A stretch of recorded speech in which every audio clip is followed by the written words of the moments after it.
आइए नजर डालते हैं इस वक्त की हेडलाइंस पर। ईरान के इस्लामिक रेवोल्यूशनरी गार्ड IRGC ने हुर्मुज़ स्ट्रेट में भारत आ रहे एक जहाज को रोककर कब्जे में ले लिया। ईरान ने आरोप लगाया कि जहाज बिना इजाजत हुर्मुज़ से गुजरने की कोशिश कर रहा था।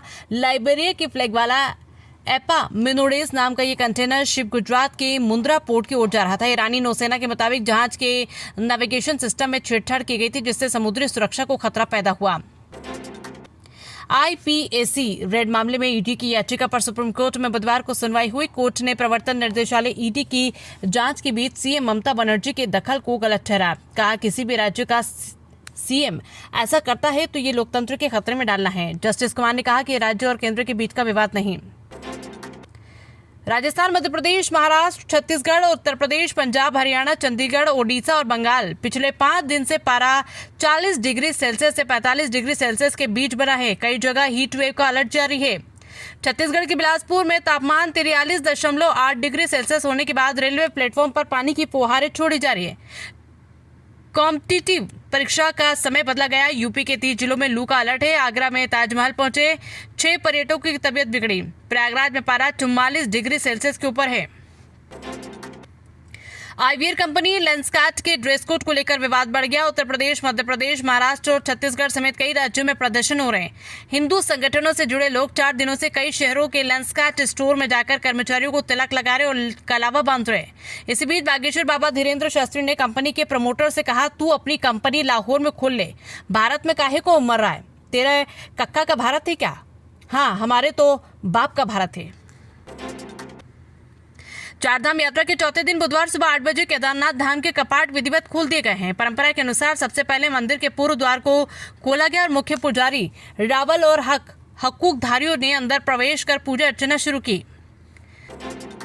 दिल्ली के कैलाश हिल्स इलाके में बुधवार सुबह एक सीनियर IRS अफसर के घर में उनकी 22 साल की बेटी की रेप के बाद हत्या कर दी गई। पुलिस के अनुसार घटना सुबह करीब 6 बजे उस समय हुई जब युवती घर में अकेली थी। IRS अफसर और उनकी पत्नी रोज की तरह जिम गए हुए थे। वापस लौटे तो बेटी का शव कमरे में मिला। वो UPPSC की तैयारी कर रही थी। प्रारंभिक जांच में सामने आया कि उसके साथ पहले रेप किया गया, फिर मोबाइल फोन के चार्जिंग केबल से गला घोंटकर हत्या की गई। सेंसेक्स आज यानी बुधवार 22 अप्रैल को 757 अंक 0.95% की गिरावट के साथ 78,516 पर बंद हुआ। निफ्टी में भी 199 अंकों 0.81% की गिरावट रही। ये 24,378 पर आ गया। आज के कारोबार में FMCG और मीडिया शेयरों में खरीदारी रही, जबकि IT में सबसे ज्यादा बिकावली देखी गई। सोना चांदी के दाम में आज यानी 22 अप्रैल को गिरावट है। India Boolean and jeweller association के अनुसार 10 ग्राम 24 कैरेट सोना 105 रुपए गिरकर 1,52,250 रुपए पर आ गया। इससे पहले 21 अप्रैल को इसकी कीमत 1,52,355 रुपए प्रति 10 ग्राम थी। वहीं 1 किलो चांदी 836 रुपए गिरकर 2,49,677 रुपए पर पहुंच गई। इससे पहले मंगलवार को इसकी कीमत 2,50,513 रुपए प्रति किलो थी। सचिन तेंदुलकर दंतेवाड़ा में आदिवासी बच्चों से मिले। कहा, बस्तर में डायमंड बहुत सही पॉलिश की जरूरत। 50 सीटर बस में 100 स्टूडेंट लाए गए। सचिन तेंदुलकर आज बुधवार को छत्तीसगढ़ दौरे पर हैं। वे प्राइवेट जेट से अपने परिवार के साथ जगदलपुर एयरपोर्ट पर उतरे। यहां से वे सीधे दंतेवाड़ा के चिदनार पहुंचे, जहां सिहाड़ी बीच से बनी माला से उनका स्वागत हुआ। कुंभ की नाबालिग वायरल गर्ल प्रेग्नेंट, पति फरमान बोला, डॉक्टरों ने बेड रेस्ट को कहा पुलिस के सामने पेश नहीं होगी।